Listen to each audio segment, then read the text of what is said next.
जो बोले सो निर्भय। अजरमल कालदर्शी महाप्रभु भगवान वाल्मीकि महाराज के दरबार में बैठे सभी वीरों और वीरांगियों,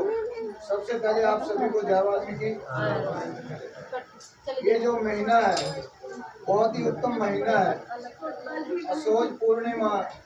जो भगवान वाल्मीकि महाराज का प्रकट दिवस पूरे भारत में नहीं बल्कि पूरे विश्व में भगवान वाल्मीकि महाराज के जो नाम लेवा लोग हैं वो बड़ी श्रद्धा और धूमधाम से मनाते हैं। तो भगवान वाल्मीकि महाराज ने इस दुनिया की रचना रची है,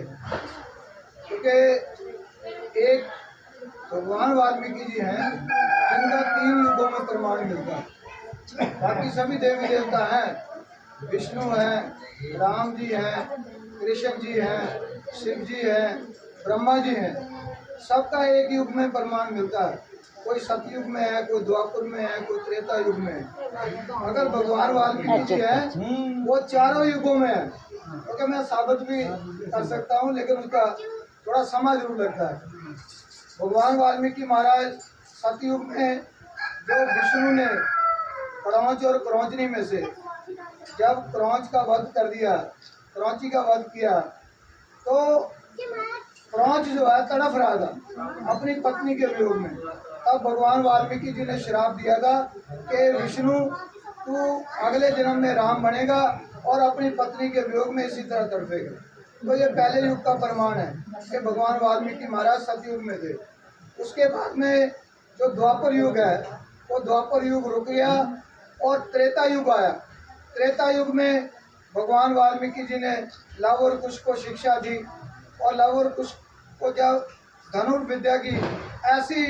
अद्भुत शिक्षा दी कि उनके सामने रामचंद्र जी के बड़े बड़े योद्धा टिक नहीं पाए, और जो हनुमान जी जो पहाड़ उठा रहे थे उन्हें भी उन्होंने कच्चे धागे के साथ एक वृक्ष के साथ बांध दिया, क्योंकि उन्होंने कहा कि हनुमान जी आप बहुत शक्तिशाली हैं, बहुत बड़े योद्धा हैं, आपका नाम सुना है, लेकिन हमारे कुछ वचन हैं, हमारे कुछ प्रश्न हैं, यदि आप उनका आंसर दे दोगे तो हम आपके साथ भी युद्ध करेंगे।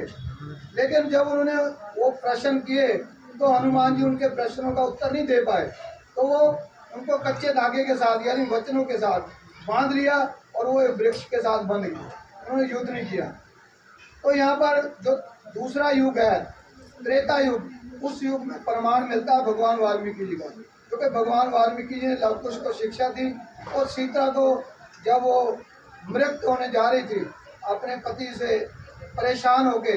जब गर्भ अवस्था में उसको जंगलों में छोड़ दिया, उस समय भगवान वाल्मीकि जी ने उन्हें आसरा दिया कि नहीं बेटी पुत्री, तुमने आत्महत्या नहीं करनी, तुम्हारी आत्महत्या के साथ और भी एक आत्महत्या हो जाएगी, जो तुम्हारे गर्भ में तुम्हारी संतान जो है वो पल रही है,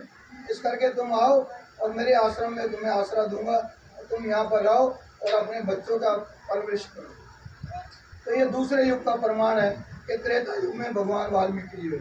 अब आई द्वापर युग की बात। द्वापर युग में जब कौरव और पांडवों का युद्ध हुआ, आप सभी लोगों को पता है कि कौरव पांडवों का युद्ध हुआ, और कौरव जो है वो हार गए, पांडव जो है जीत गए। और पांडवों ने जब यज्ञ रखा तो सभी जितने मृत योद्धा थे, जितने लोग मृत्यु को